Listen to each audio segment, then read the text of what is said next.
Fala galera, sejam bem-vindos a mais um episódio da nossa série Entre Faixas Preta.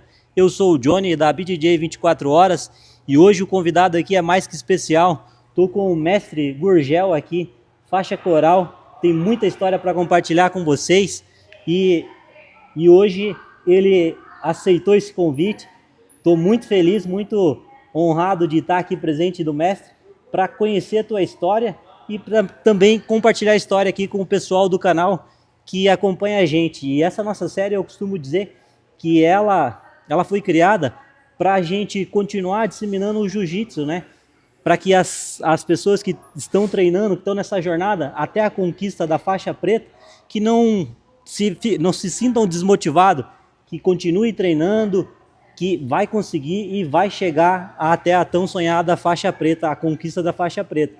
E nada melhor do que alguém aqui que tem muitos anos de jiu-jitsu, muitos anos de história, para compartilhar essa trajetória dele incrível conosco. Seja bem-vindo, mestre.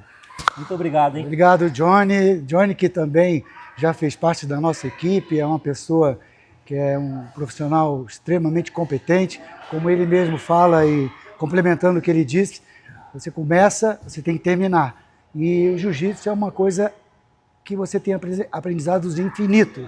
Como você mesmo diz, Johnny, insista, persista e não desista. É verdade. Bom, gente, a gente tem que falar um breve relato aí sobre a história do jiu-jitsu, né? Que se confunde também um pouco com a minha história quando eu vim aqui para o Paraná. Como o Johnny falou, eu sou pioneiro desse esporte aqui no estado do Paraná. Quando eu cheguei, não existia escolas de jiu-jitsu e o jiu-jitsu era muito forte no Rio de Janeiro e em alguns polos como Manaus e tal, né? Todo mundo sabe aí pela internet como a família Gracie aprendeu o jiu-jitsu a partir do Pão de Coma, lá no norte do país, lá no Pará, como eles migraram para o Rio de Janeiro e ali se tornou uma febre porque os Gracies começaram a ensinar para pessoas de efeito multiplicador, pessoas importantes, e isso foi ganhando corpo a partir do momento também dos desafios entre as variadas modalidades de artes marciais. Quando eu era garoto, aquilo lá era um turbilhão de puxar a sardinha para a sua brasa. E o jiu-jitsu, ele fazia, os Gracie, até os próprios alunos ali das academias faziam eventos fechados, sabe? Ali, por exemplo, no clube lá em Copacabana, eu já nem me lembro o nome do clube, acho que era Olímpia. Eu sei que tinha programa de televisão que vale jiu-jitsu contra o karatê, contra o boxe, contra a capoeira, e grandes lutas homéricas, que todo mundo já tem conhecimento da internet e tudo, e eu sou dessa geração. E quando eu saí do Rio de Janeiro, muita gente não sabe, eu não saí faixa preta do Rio de Janeiro, entendeu? Eu vim aqui para o Paraná, onde eu vim trabalhar pelo Banco do Brasil. E naquela época, eu fui trabalhar primeiramente no interior, depois eu cheguei aqui em Curitiba em 1988. 88. E veja como é a vida, né? Eu praticamente passei alguns anos ali sem treinar e trabalhando no banco, no interior. Depois eu vim para Curitiba quando não existia jiu-jitsu aqui. E por uma coincidência na minha vida, assim, a minha esposa também trabalhava no Banco do Brasil e num setor do banco que ela trabalhava, tinha uma pessoa inusitada, que para mim foi o resgate do jiu-jitsu, foi onde essa pessoa me fez voltar toda a carga para o jiu-jitsu novamente. Fez o bichinho do jiu-jitsu me morder e eu nunca mais na minha vida desisti de ter o jiu-jitsu na minha vida, porque a partir daquele momento eu comecei a querer ensinar o jiu-jitsu, porque não tinha jiu-jitsu. E essa pessoa a quem eu me refiro, até eu gostaria muito de reencontrá-lo, eu perdi o contato há muitos anos, e até quando eu fui receber minha faixa coral do meu mestre Álvaro Barreto, em 2019, se não me engano, ele até falou que tinha encontrado o então mestre Flávio Torres, que foi faixa preta dele, do meu mestre Álvaro Barreto, também lá em Copacabana, no Rio de Janeiro. Então foi uma daquelas coincidências assim que era para eu nunca desistir da minha vida. Que legal. Ele chegou e falou, pô, Gugel, você gosta de jiu-jitsu e tal, pô, foi aluno do mestre Álvaro, pô, mas eu também fui aluno do mestre Álvaro e tal, porra, vem cá e tal. Aí, aquela época tinha muita coisa de defesa pessoal, né? Então, a gente sempre foi o jiu-jitsu raiz, era defesa pessoal e também tinha a parte da taparia, do clinch, de você diminuir a distância, achar o ponto certo para você jogar o seu adversário ao chão e desenvolver, logicamente, a efetividade do jiu-jitsu, que é buscar a desistência do seu oponente. E o mestre Flávio foi, assim, tudo de bom para mim, porque ele já estava com, acho que 50 anos naquela época e tudo, e ele não... O negócio dele era trabalhar no banco, se aposentar e voltar lá para o Rio de Janeiro, foi o que ele fez, né? Uhum. Por isso que eu perdi o contato dele. Naquela época não tinha e-mail, não tinha WhatsApp, não tinha nada disso, então até se estiver vendo esse vídeo aí, gostaria muito de te reencontrar, mestre. Um beijo no teu coração. E quando eu vou no Rio de Janeiro, eu procuro sempre falar com o meu mestre Álvaro, o grão-mestre Álvaro Barreto, já é 9º grau, já faz acho que mais de 25 anos, e a faixa top das top, né? E eu comecei a, então, dar aula naquela época para os leigos, né? Principalmente aqueles que migravam de outras artes marciais, pelo fato do seguinte, o UFC também, ali no início da década de 90, estava explodindo. E foi a plataforma de salto do jiu-jitsu para todo o planeta. Primeiramente, saindo do Brasil para os Estados Unidos, dos Estados Unidos, quando alguns lutadores até voltaram para o Japão, ele tinha sido tão sonegado desde a época da Primeira Guerra e tudo, que era até crime você ensinar jiu-jitsu naquela época, que o jiu-jitsu naquela época no Japão foi mais ou menos esquecido. E nós tivemos que exportar o jiu-jitsu abrasileirado pelos Gracies para todo mundo, né? E aí não foi diferente comigo. Eu aceitava desafios até depois das portas fechadas aí, com gente até muito maior do que eu não tenho uma estatura alta, vocês me conhecem, e tinha que provar que o jiu-jitsu realmente era eficiente.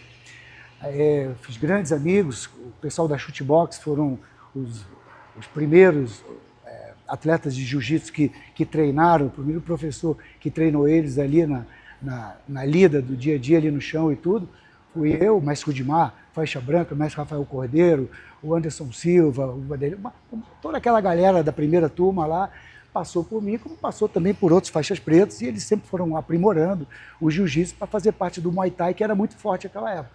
E assim a gente foi desenvolvendo. Eu, com o passar dos anos, fiquei uma pessoa conhecida por ter sido o primeiro professor de jiu-jitsu de aulas coletivas aqui em Curitiba e também do Paraná, né? E logo em seguida o mestre Carlos Gracie, o Carlinhos, filho do mestre Carlos, mandou um representante aqui para poder fundar a Federação de Jiu-Jitsu aqui do Paraná, me convidando para ser vice-presidente naquela época. O mestre Júlio Seco, que veio aqui, depois foram mudando os presidentes, mas eu sempre ali na lida da diretoria com a federação e pegando o gancho também, a gente agora presidindo a federação de maneira oficial, né, porque eu fui vice durante tantos anos, a partir do momento que a gente renovou o estatuto, fez novas assembleias e fiz a reeleição, eu estou aí presidindo, a gente está com as nossas etapas explodindo, a gente tem que encerrar sempre as inscrições antecipadamente, porque a gente não pode trabalhar mais do que 1.500 inscritos, porque tudo depende de um dia só de competição, são 10 áreas. A novidade também é que nós já estamos trabalhando desde a última etapa do ano passado com todas as 10 áreas com transmissão online no YouTube, tá? E só agradecendo a todos vocês que participam da minha vida aqui no Jiu-Jitsu, meus alunos, todas as equipes que fortalecem a nossa federação. E estamos aí, galera. O Jiu-Jitsu multiplicando lutadores e talentos para o mundo inteiro, a partir do Paraná. É muito legal, né, ver essa história do mestre, dessa tua trajetória e vários anos, né, de faixa preta. Quantos anos, desde que o mestre ganhou a faixa preta até agora, quantos anos já tem mais ou menos? Bom, eu ganhei a faixa preta em 89, né, porque eu cheguei aqui em 88, então eu, além de ser o primeiro professor de aulas coletivas do Jiu-Jitsu, eu também fui o primeiro faixa preta graduado no estado do Paraná pelo mestre Flávio Torres, que também era discípulo do jiu-jitsu do Álvaro Barreto, na Academia Corpo 4, lá em Copacabana. Isso foi em 1989, então isso aí nós estamos em 2025, 25. São 36 anos, né, de faixa... É uma história 36 já, né? anos de faixa preta. Eu tenho Quer dizer, 38, eu tenho 38, tem quase a minha 38 idade anos só de idade. de idade, só de faixa preta. É, são 31 anos de faixa preta, porque daí você não é mais faixa preta, você passa a ser faixa coral. E eu já tenho 5 anos de faixa coral, e daqui a 2 anos eu pego a minha segunda coral, que é a vermelha e branca. E mais 10 anos pela frente eu pego a E nessa tua trajetória, mestre, eu conheço um pouco da tua história e eu sei que o mestre já formou inúmeros faixa preta aqui no estado do Paraná. Eu conheço muitos deles, né? Alguns já têm academia, tá tocando aí, continua disseminando o jiu-jitsu por aí, né? Nessa tua trajetória, como que foi essa parte de formação, de equipe, formar os faixa preta? O mestre lembra de quem foi o seu primeiro faixa preta? Lembro. Quem que foi? Lembro porque todos eles estão enumerados no nosso site lá, que no caso você falou em bandeira, eu não estou falando agora da Federação do Estado, eu estou falando da Bandeira Arena, porque quando eu trabalhava no Banco do Brasil, evidentemente eu tinha também acesso ao clube, que é aqui no ginásio do Tarumã, do bairro do Tarumã, na ABB, e ali eu montei toda a estrutura para começar a dar aula de jiu-jitsu, já existia judô. Ali então foi a primeira turma de jiu-jitsu da Arena. Na ABB, não era Arena. Não era Arena ainda. Não era Arena, era só Gurgel. E nós tínhamos um Rottweiler, assim, que era o meu Átila, que era um Rottweiler de 60 quilos, portado, coisa mais linda do mundo. E a galera, fazia um símbolo e tal. E naquela época os professores do Rio de Janeiro botavam um leão, outro botava um dinossauro, outro botava o rabugento. Eu botei o Átila. Aí até meu mestre, quando eu fazer um curso de aprimoramento lá no Rio de Janeiro, ele chamava de Ivan. Ivan, tira esse negócio das costas aí. Jiu-jitsu é paz, nada de pit boy, não sei o quê. Que estava uma época que o jiu-jitsu estava sendo muito marginalizado lá no Rio de Janeiro, porque o cara aprendia alguma coisa, aí a texto subia, brigavam na rua, era do jiu-jitsu. Então, naquela época foi bem abafado essa coisa esse estigma da ferocidade, sabe? Então, nós tivemos que trocar. E aí surgiu a ideia, em vez de botar o Rottweiler, depois de 5 anos, que eu já estava lá na BB, de montar uma academia, realmente, porque eu trabalhava no Banco do Brasil e eu só podia dar aula à noite, dava aula 3 vezes por semana.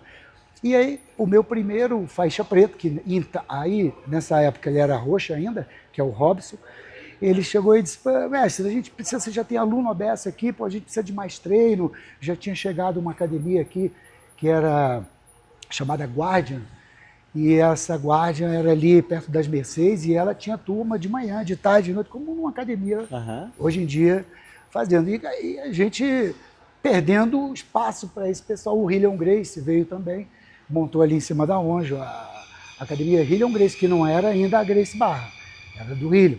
Ele veio para cá também. Aí outras pessoas começaram a vir para cá e tal. E o Carlinhos Lima também veio para cá, que era meu contemporâneo lá, só que ele era da Carson Grace, lá em Copacabana, no Rio de Janeiro. A gente morava na mesma rua, na Bolívar, e eu treinava na Corpo 4, que era no Posto 6. E ele veio para cá também, e assim começou a crescer o jiu-jitsu aqui em Curitiba e tal. E eu senti a pressão dos meus alunos que a gente teria que ter mais horário, mais jiu-jitsu, uma equipe maior. E aí nós tivemos um aluno chamado Edgar, ele fazia publicidade, e ele num dia no tatame, a gente bolando um nome, Coliseu, não sei o quê, aí ele falou, mestre, bota Arena. Eu fiquei com aquele negócio na cabeça, tinha uma brainstorm de vários nomes e tal, falei, Arena, eu curti esse nome. E aí o design fez esse símbolo da Arena, estilizado assim, né, em forma de arco assim e tal, e ficou até hoje aí, e está ali no nosso site ali, o primeiro faixa preta é o Robson Passos, né, que eu não me lembro, parece que foi em 94 que eu dei, 98, bom, desculpa porque ele vai editar isso aqui, mas se não editar, vai lá no site que está lá, foto de uns 200 ou mais faixas pretas lá pela Arena, inclusive você também está lá, porque você tem o DNA da Arena, e nome e a data da graduação. E aí perpetua, porque essa estrada que eu pavimentei e continuo pavimentando, continua sendo pavimentada por todos vocês. É muito legal, né? E deve ser muito gratificante, né? Você ver que você construiu uma história, que você faz parte dessa história, né? Porque a gente sabe que é bem desafiador para quem trabalha, especialmente para quem trabalha e tem uma outra rotina, porque não é todo mundo que faz o jiu-jitsu para esporte, para ser um lutador, um competidor. Agora que está começando essa juventude já levar o jiu-jitsu mais como uma profissão mesmo, como um atleta desde pequeno. Mas até então, eu acredito que a grande maioria são pessoas adultas que já tem um trabalho, já tem uma família, já tem uma rotina, e aí para a pessoa conciliar um esporte ali junto com a rotina, com o trabalho, é algo desafiador, né? Porque muita gente começa, para, desiste, se lesiona, se afasta. Eu mesmo, quando eu comecei na arena de branca, aí já tinha um amigo que era azul. E daí ele já era bem mais graduado que eu. Daí comecei, aí esse amigo parou, aí depois voltou, daí parou, daí voltou. Eu nunca parei. Eu peguei a faixa preta, ganhei a faixa preta e ele ainda, até hoje, ele ainda não é faixa preta. E tem vários outros que eu conheço que ainda não conquistaram a faixa preta. Por quê? Porque por causa de trabalho, por causa de uma lesão, que a mente da gente fica sempre sabotando a gente. A mente da gente, eu costumo dizer que ela procura sempre o conforto. Tudo que é confortável, ela quer deixar você ali tranquilo para não se movimentar. E aí que acontece das pessoas desistirem, pararem. E essa nossa série é para isso, para trazer essa pessoa para o jiu-jitsu de volta, para continuar, para não parar, e para trazer também as pessoas que não são do jiu-jitsu. Você que não é do jiu-jitsu, o jiu-jitsu, eu costumo dizer, mestre, não sei se o mestre concorda, o jiu-jitsu eu vejo que é um dos únicos esportes que você não tem idade para começar. Não. Não tem. É assim, como você falou, muitos por conta da zona de conforto ou pela própria demanda de trabalho, ela tem que escolher. Por outro lado, eu também tenho exemplos, assim como você sabe que eu já estou na estrada há muitos anos, de pessoas que, como você viu, no passado treinando, que retornaram quando chegam nessa idade de 40, 50 anos. E isso é verdade. Nós temos, por exemplo, uma diferença, quem estava falando isso não sou eu, e eu sempre falei isso, o Flávio Canto, esses dias, numa entrevista, ele estava dizendo, no judô, você não vê um cara de 50 anos entrando no judô, é muito difícil. E os que têm, eles fazem só o randorizinho, aquela coisa, porque ele já começou desde criança, porque machuca nas quedas, você tem que ter uma estrutura muito malemolente para poder ficar caindo toda hora, fazer 1000 entradas de queda. E o jiu-jitsu não há necessidade disso. Você trabalha bem com as costas no chão, você trabalha bem de joelhos, você trabalha bem porque você tem, na maneira esportiva do jiu-jitsu, o pano para você segurar, respirar. Então, é um gás diferente. E essas pessoas ficam com aquele bichinho latente lá de volta, e um dia eles acabam voltando. Então, para isso, as academias, aí fala o presidente, eu tenho isso aqui a minha vida inteira, nós temos aulas. Nós temos que ter aula nas nossas academias de iniciantes, são aquele tapete vermelho, onde você explica o que é o jiu-jitsu, onde você deixa ele confortável para pisar no tatame, para ensinar pelo menos as posições básicas e o andamento de cada uma entre elas e tal. Depois você tem que ter também aquela turma, especialmente para os intermediários. O faixa azul, que já sabe, alguma coisa do jiu-jitsu, tem que passar esmeril em muita coisa, mas está ali. Muita gente que é faixa preta e está retornando de lesão ou de muitos anos sem treinar. Essa turma é excelente para esse tipo de público. E a turma dos avançados e a turma de competição também. Não que a gente vá se voltar só aos competidores, porque isso aí é menos de 5% do faturamento de uma escola de jiu-jitsu. Mas não, a todo público. Mas você, nesse público que é uma gama de idades de mirim até 65 anos, nós temos que colocar ele nesses patamares, iniciantes, intermediário e avançado. E aí você dá o conforto para eles treinarem. Eu, por exemplo, dou aula só para avançado, terças e quintas.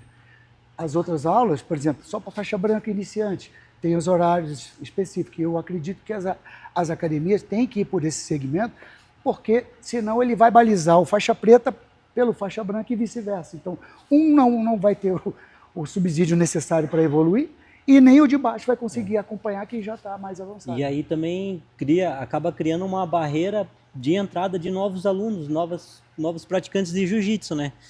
Hoje, que nem o mestre falou, que tem várias academias que seguem essa metodologia. Então, você aí que não treina e está pensando em treinar e fazer um esporte, convido vocês a treinar jiu-jitsu, até aqui na academia do mestre Gurgel. Pode vir aqui, né, mestre, fazer uma aula experimental, conhecer, Sim. ver como que é o jiu-jitsu, porque é justamente isso, você não vai entrar já para sair fazendo uma luta, para lutar com o mais graduado, vai sair daqui machucado. Não é essa a ideia é que você venha, aprenda os conceitos do jiu-jitsu, a disciplina e várias outras coisas que só o jiu-jitsu proporciona para a gente. Então a ideia é essa, para você vir e conhecer. Eu conheço o senhor Nogueira, que eu sempre uso ele de exemplo. Ele tem 76 anos, pegou a faixa marrom, só que ele começou com quase 70 anos. Começou por influência da neta, ele levava a neta, então ele começou com 70 anos a treinar jiu-jitsu. E olha que incrível, imagina uma pessoa começar a fazer jiu-jitsu, um esporte que mexe com o ego, que mexe com várias coisas na tua cabeça, te tira da zona de conforto, mas ele começou. Então ele é um exemplo que eu uso, que é possível. Então é possível para qualquer um começar no jiu-jitsu, indiferente da altura, do peso, da idade, é possível, porque, que nem o mestre falou, você consegue se adaptar. E se você tem um professor bom, uma escola boa, ela vai entender o aluno e ela vai trabalhar conforme o aluno. Porque a evolução, eu penso assim, que a pessoa não precisa ser um ninja no jiu-jitsu, saber todas as técnicas, ela tem que saber a disciplina, a cultura do jiu-jitsu, a evolução mental que ela vai ter. Ela tem que evoluir não se comparando a outras pessoas, porque às vezes tem uma pessoa mais nova, uma pessoa mais forte, uma pessoa em um nível diferente, que você não precisa se comparar com o outro, você tem que se comparar com a tua própria evolução. E complementando o que você está dizendo aí, além dos níveis de conhecimento do atleta, nós também temos que ter, você deve exigir da sua academia, uma metodologia de ensino. Porque, por exemplo, eu tenho uma metodologia de janeiro a dezembro, o que na primeira, segunda e terceira semana, depois a quarta e a quinta, o que nós vamos se encontrar dali 6 meses, para você ter um norte. Porque se o seu professor, por exemplo, ele é da geração da década de 2000, ele é meia guardeiro. Ele nem começa a luta em pé e já está puxando para meia guarda, para ter que raspar, para ter que... Quer dizer, é um contexto diferente daquilo que eu vejo como jiu-jitsu, mas isso é o jogo de cada um. Uhum. Mas você tem que ter um norte. Por exemplo, se você está dando... Está na semana ali, você vai... técnicas de montada, por exemplo. Até posso passar uma montada aí mais diferenciada de modo mais avançado. Perfeito. Você pode mandar a montadinha que quebra quadril e monta, ou puxando o pezinho, que é para faixa branca, como você pode passar a montada, saindo do quatro-apoio, saindo da meia guarda, saindo da posição mesmo do 100 kg, que ninguém prevê que seria uma montada. Quer dizer, os níveis de dificuldade do tema é que o professor vai inserir dentro da turma de intermediário, de iniciante ou de avançado. Mas a ideia é aquela, para que ele, por exemplo, o meia guardeiro, fique só... Vira e mexe, ele bota uma posiçãozinha aqui, mas 90% do treino dele está ensinando meia guarda, porque é o que ele sabe fazer mais, e a turma vai virar o perfil do mestre. Então, deixa de agregar conhecimento técnico do jiu-jitsu de uma forma global, não como você falou, que nós precisamos de todas as técnicas para treinar o nosso jiu-jitsu, porque cada um tem um perfil, cada um tem um biotipo e cada um tem uma demanda de musculatura e força e pulmão. Então você vai jogar de acordo com as tuas necessidades básicas e vai evoluir o teu jiu-jitsu dentro daquela casca ali. Mas o professor tem a obrigação de passar isso para o aluno, embora ele não absorva 100%. Mas você, que é dono de uma escola, tem que saber passar isso. Porque você vai ter o aluno que vai absorver 100%, você vai ter o outro que vai absorver 70%, o outro 30%. Esse 30% estou pensando numa pessoa que tenha algum tipo de dificuldade, né? Alguma limitação. E esses 30% que ela vai absorver, ele representa 100% do outro que aprendeu 100%. Então, e quem está como professor tem que saber fazer essa leitura, né?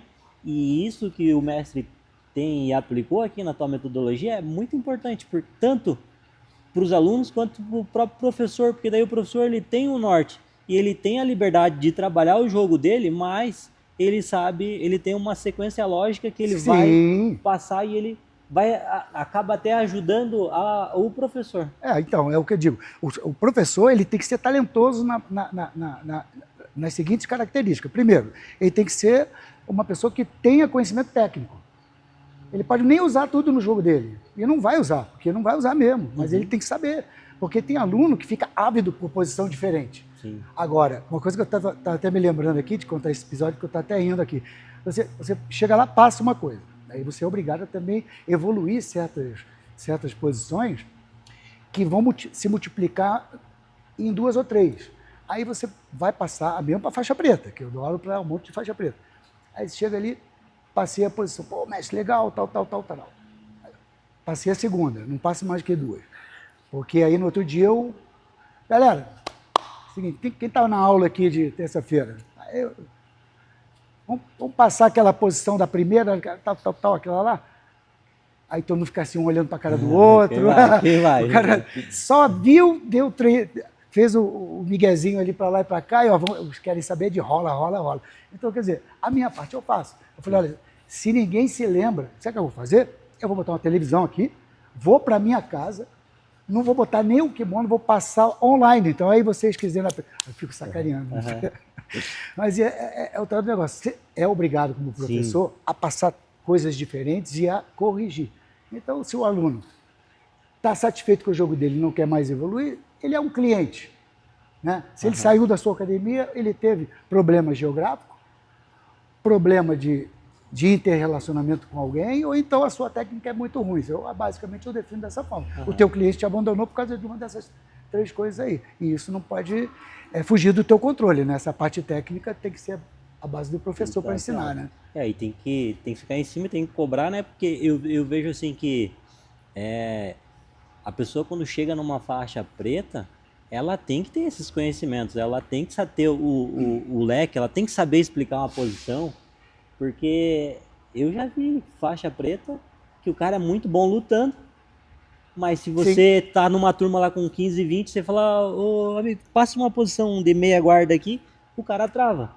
Ele sabe a posição, mas ele não sabe Ele sabe se safar, mas ele não sabe passar. Ele não tem metodologia de ensino.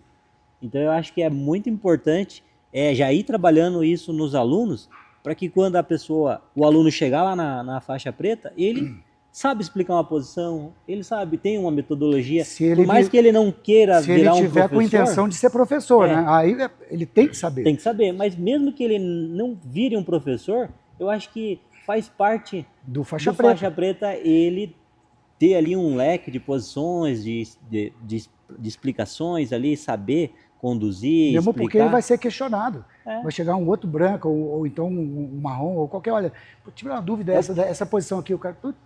É uma coisa, sabe, é um pezinho ali da faixa preta. Eu acho que tem que saber e todo mundo tem que passar por isso. Além do conhecimento técnico, todo faixa preta tem que ter, antes de ganhar a faixa preta, ele já tem que ser um faixa preta dentro dele.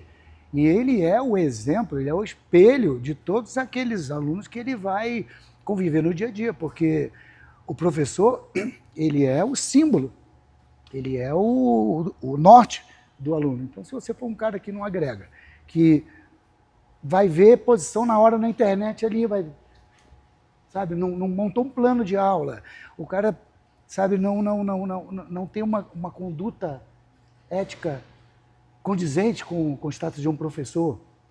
Então, quer dizer, esse cara você não pode ser professor. Você tem que aprender a ser faixa preta antes de ganhar a sua faixa preta. Porque existem vários aí, pseudos faixas pretas, infelizmente, né? A gente recebe denúncias, mas infelizmente a federação ela não tem. O órgão Federação do Jiu-Jitsu do Estado do Paraná não é punitivo. Nós não somos polícia. A gente não pode chegar lá e fechar uma academia. Eu acho que o termômetro estão exatamente nos alunos que frequentam. O teu professor não está sendo condizente com a ética, ele não está te oferecendo o serviço de professor, que é te ensinar jiu-jitsu, sai daí. Sai desse estabelecimento, vai para outra escola, que Se tiver demanda, ele continua ensinando porcaria. Se não tiver demanda, não tiver turma, ele vai procurar outra profissão, que é o que eu desejo para ele. É isso mesmo. Mestre, e já aproveitando, nessa tua jornada do jiu-jitsu aí, o teu jogo que você aprendeu lá atrás e até agora, que veio evoluindo, o que o mestre teria de técnica para mostrar para a gente compartilhar com nossos seguidores aqui? Ah, tá. Bom,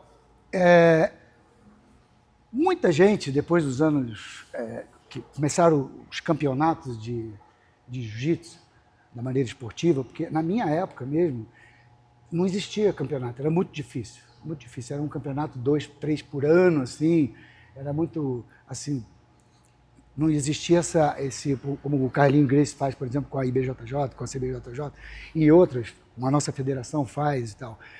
Não existia, e quando isso começou a pegar de fato com os campeonatos mundiais lá no Rio de Janeiro, com o Campeonato Brasileiro e tal, a evolução do jiu-jitsu, ela veio, entre aspas, engessar um pouco o sistema do jiu-jitsu que eu tenho como raiz, que é a defesa pessoal, o uso do judô, que é a técnica de desequilíbrio em pé. Antes de acontecer esse desequilíbrio, você tem que ter a noção de distância para você, por exemplo, estar lutando com faixa preta de Muay Thai. E eu sou ótimo de chão, mas eu não vivo treinando soco no saco, e nem pontapé e nem joelhada. Então, se eu parar na distância que ele quer, ele vai me acertar. Sim. Se o agressor vem com uma faca, vem com um pedaço de pau, se eu estiver na distância certa ele me acertar, ele vai me acertar. Então eu tenho que treinar também essa aproximação para fazer o clinch e usar o judô como desequilíbrio, que o jiu-jitsu usa, que as duas artes marciais eram fundidas há muitos anos atrás, né, lá na Eurásia e depois no Oriente.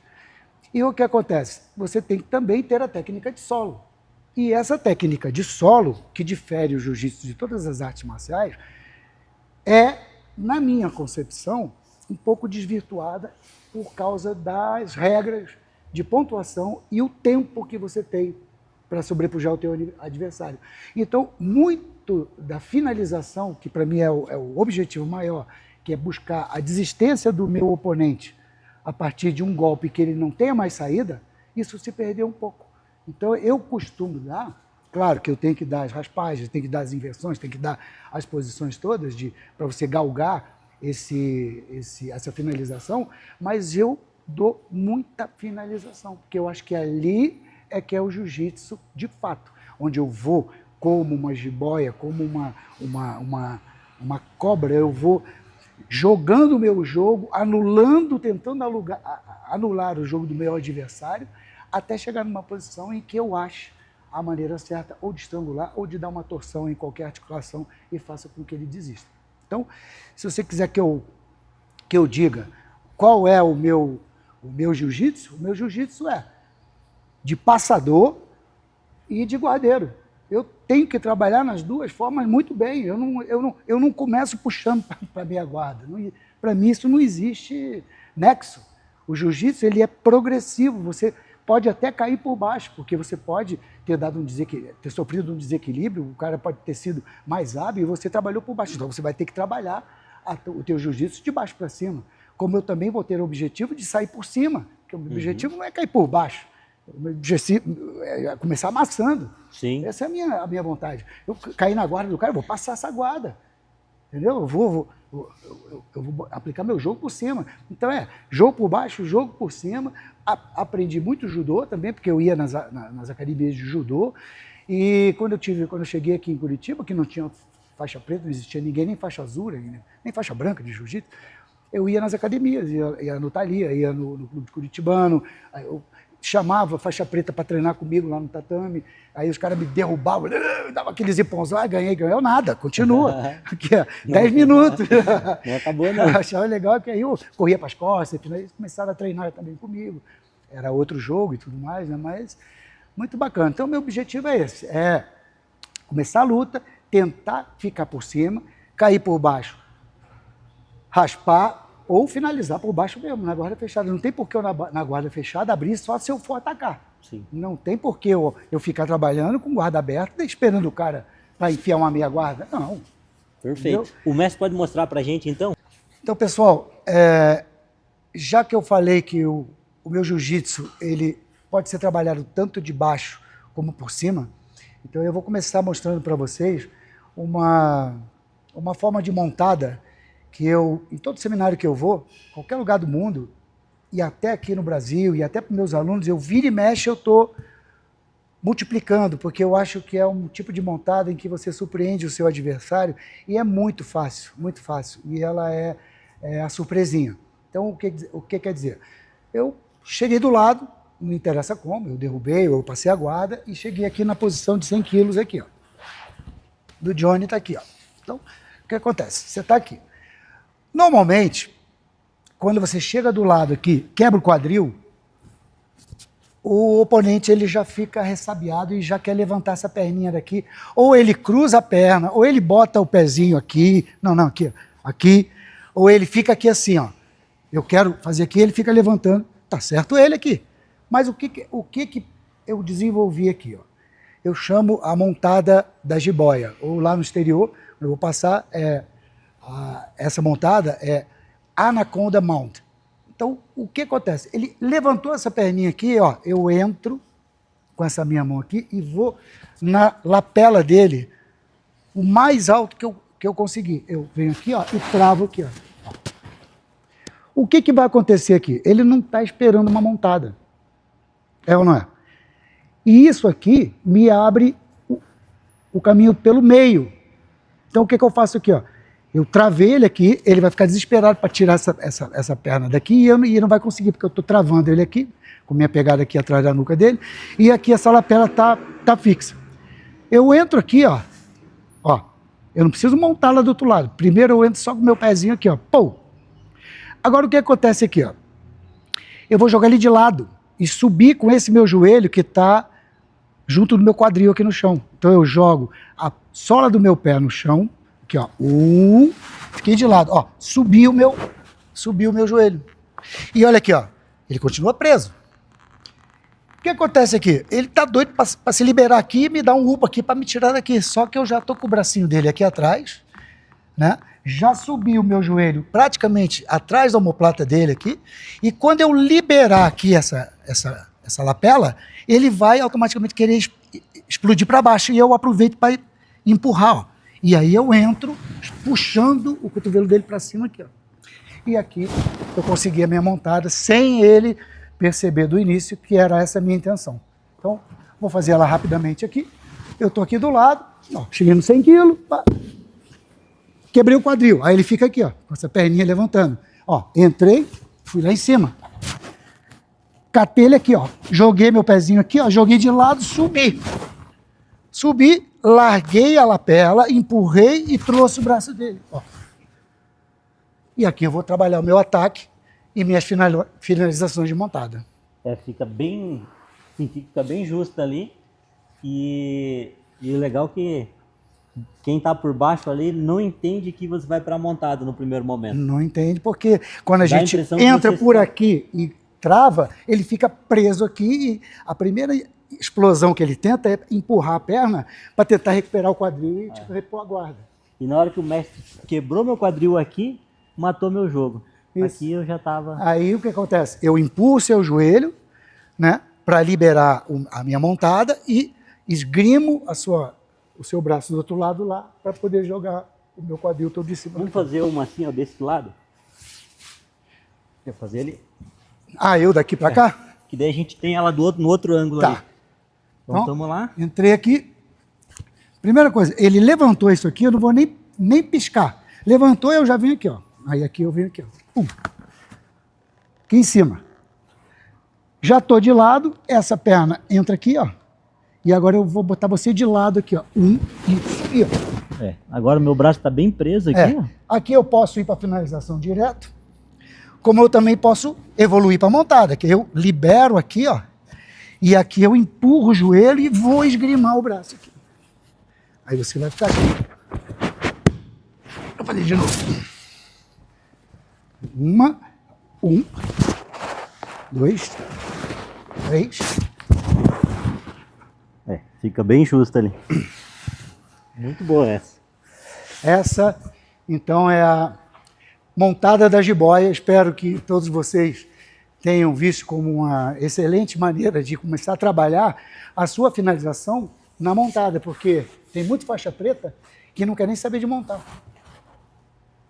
Não evolui o jogo ali em cima, ele tem, pela instabilidade do UPA que o adversário vai dando, ele não se sente confortável. Ele prefere trabalhar, às vezes, até de meia guarda por cima do que ficar montado em cima.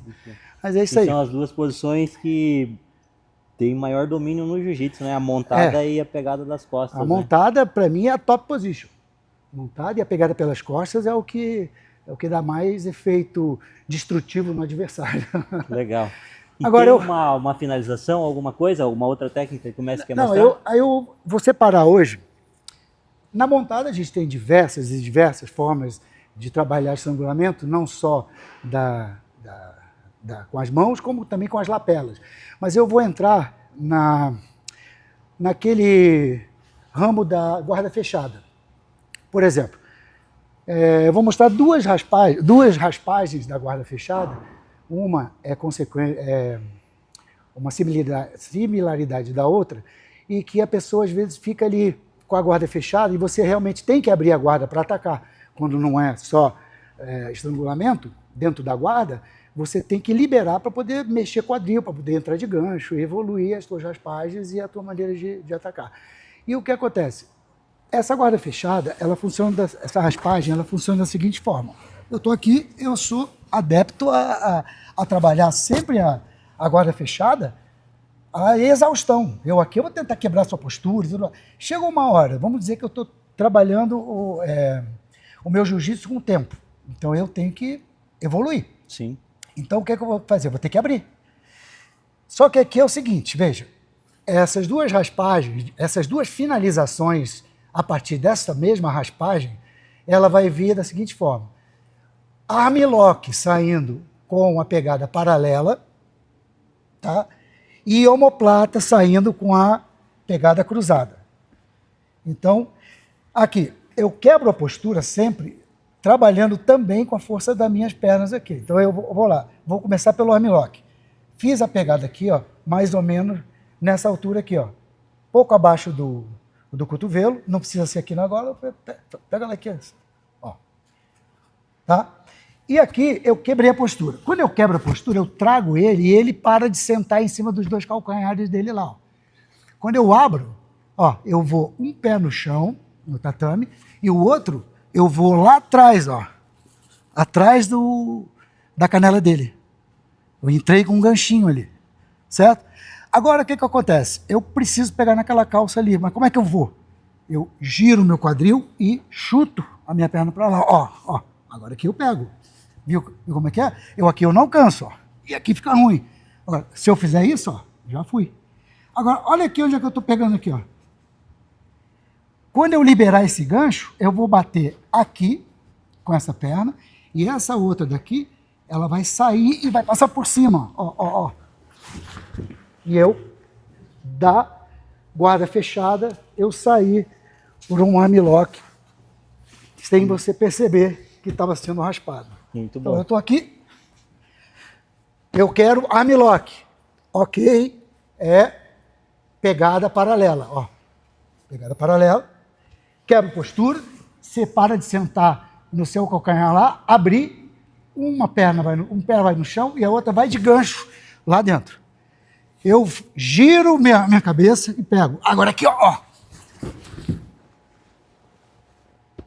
Armlock.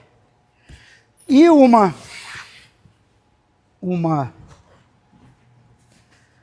Mais um pouquinho para aqui. Aí. Numa sequência aqui, se eu quiser, e ele tiver muito com esse braço muito recolhido aqui, eu posso trocar minha técnica de finalização aqui da guarda fechada. Eu posso vir com a pegada cruzada, ou seja, em vez de vir na paralela, eu venho aqui, ó. O princípio da raspagem é o mesmo. Eu vou trabalhar a quebra da postura aqui, ó. Vou entrar de gancho lá. E agora, o que acontece? Fui lá, peguei, ó. Agora, quando eu trago ele aqui, ó, essa pegada daqui que está cruzada, olha o que eu faço, ó. Ó, duas, três. Aqui, ó. Por que saiu omoplata? Porque eu fui atacar o lado do omoplata.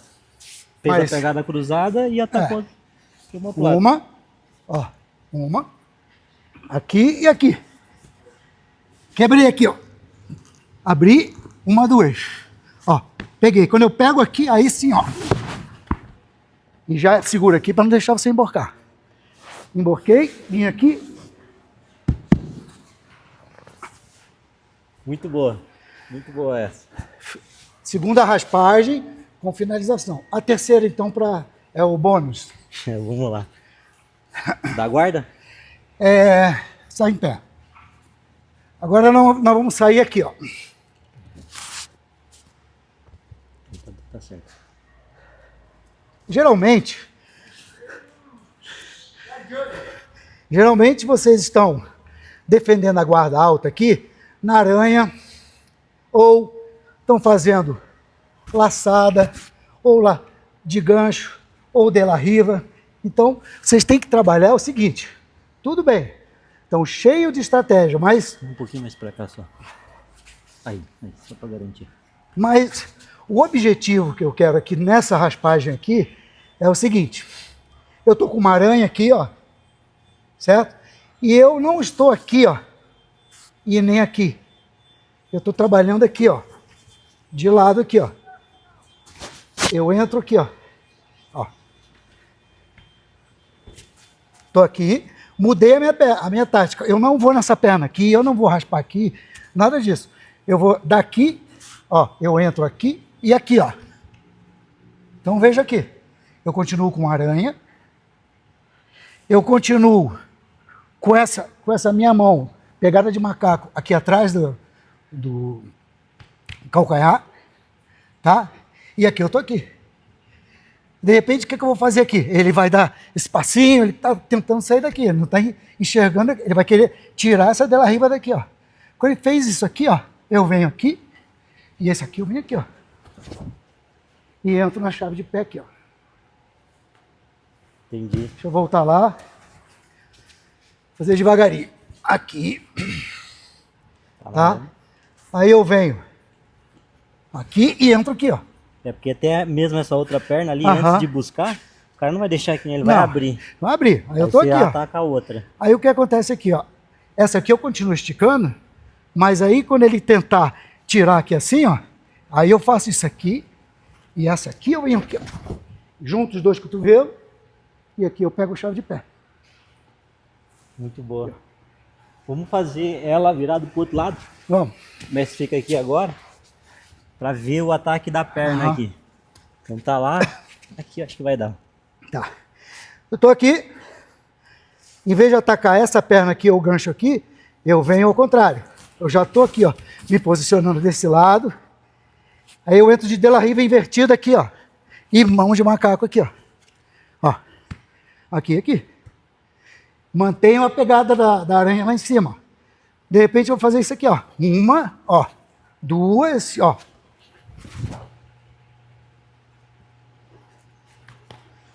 Muito boa. Show de bola, galera. Então são técnicas aí que eu desenvolvi, principalmente a montada da jiboia, que eu sinto prazer de compartilhar com vocês. E ali a guarda fechada é isso aí, abrir para atacar, tá? 2 finalizações, uma na omoplata e outra no armlock, e um ataque na perna diferente. Ataque nessa perna para sair, também finalização de pé. Já fez a variação ali, saindo da de la De la riva riva invertida. atacando o pé. Isso aí, galera. Muito bom aí, galera. Espero que vocês tenham gostado. Mestre, eu já queria aproveitar e mostrar o espaço ali que o mestre tem. Ah, tá. Né, que conheça a sua história, a origem. Vamos ali dar uma Vamos. olhada, mostrar para os Bom, nossos seguidores. aqui é o tatame número 1. São 400 e poucos metros de tatame. Tatames olímpicos, né? Um espaço grande aqui, bonito, né, mestre? Deixa eu ver quantos... Tem treino de judô aqui também, mestre? É o judô e o jiu-jitsu. Legal. São 384 metros quadrados de área útil. Áreas oficiais, de 8 por 8. Tatame olímpico. Os olímpicos. A federação acabou de adquirir também, esses são daqui, mas a federação adquiriu 10 áreas olímpicas também, que vão chegar agora, e em março, na nossa primeira etapa, já vai ser ali. Que legal. Aqui são vários troféus aí, ao longo dos anos, né? Que nós já... Inclusive, tem mais 2 malas cheias que não cabem, mas são muitos anos de história, né? E aqui, a minha diplomação oficial, não só pela CBJJ, como pela IBJJ, e a minha origem, e a dos meus alunos, o que é? É o grão-mestre Hélio Gracie, o disseminador maior do jiu-jitsu no nosso país. Álvaro Barreto e seu irmão João Alberto Barreto, que aprenderam diretamente com o mestre Hélio, e eu,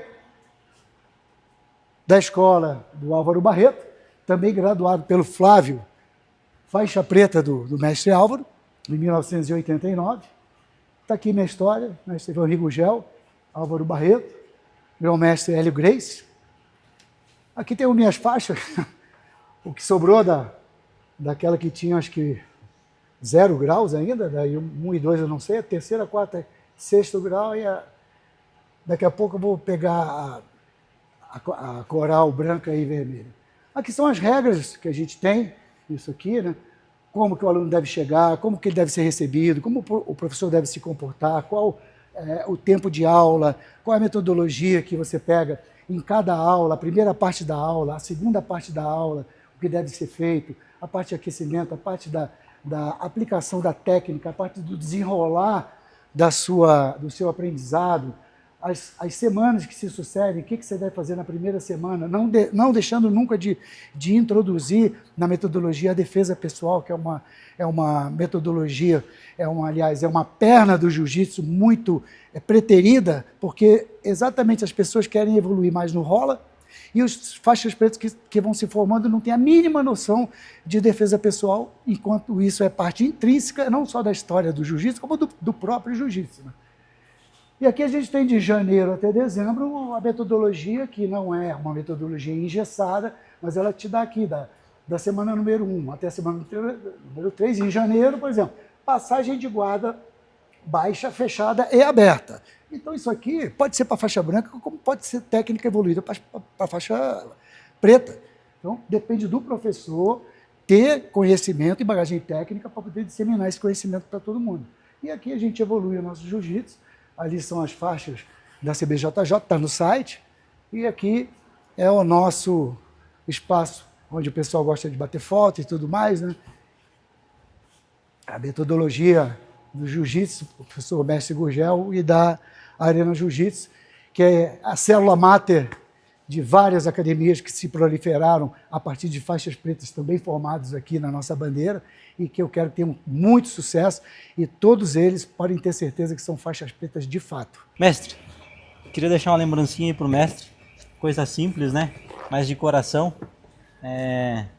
Costumo dar para todo mundo que participa dessa série. Essa série está sendo muito legal. Esse ano eu quero trabalhar bastante na divulgação desse conteúdo para levar para um grande número de pessoas, porque eu acredito que o jiu-jitsu ele transforma vidas, né? Até eu faço parte de um projeto lá, toco um projeto, e eu vi a evolução das crianças e o impacto que o jiu-jitsu tem na vida das pessoas. Então eu quero continuar com essa missão, né? Uma lembrancinha aí, coisa simples, não sei se o mestre usa boné, mas eu acho que na praia, pegar um sol... Minha pele é muito branca e toda hora eu boto isso aqui para me proteger do sol. Obrigado. Muito bom.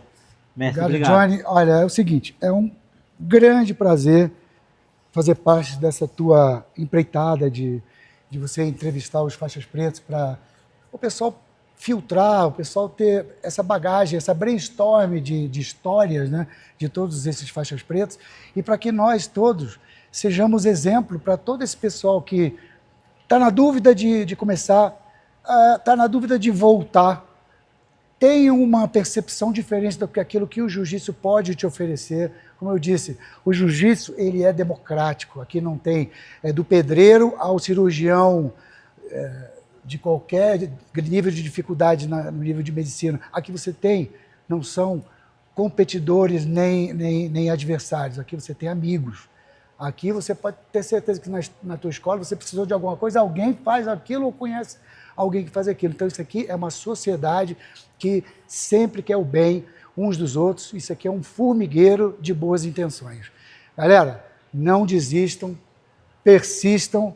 Como é que a gente vai falar lá? Nunca desista. Insista, persista e não desista. Estava na ponta da língua, eu desvirtuei. Mas é isso aí, galera. É isso aí, Obrigado galera. por Quero tudo. agradecer a todo mundo aí que assistiu até aqui. Se puder curtir, compartilhar esse conteúdo aí para mais pessoas, para que mais pessoas possam conhecer o jiu-jitsu, né? E continuar nessa empreitada aí do jiu-jitsu, da tão sonhada faixa preta. Vale muito a pena, é muito gratificante você ser um faixa preta. São poucas pessoas no mundo, pelo número de habitantes que tem no mundo, é mínimo o número de faixa pretas. Então, seja você também uma dessas pessoas aí que tem a faixa preta, que pode carregar esse legado aí para o resto da sua vida. Não só faixa preta, como também já visando um passo além, o faixa coral e o faixa coral. vermelha. Isso Você aí. não vai parar na faixa A preta. meta é, depois que você chegou aqui, nunca acaba, é chegar aqui. Chegar lá na frente e ter...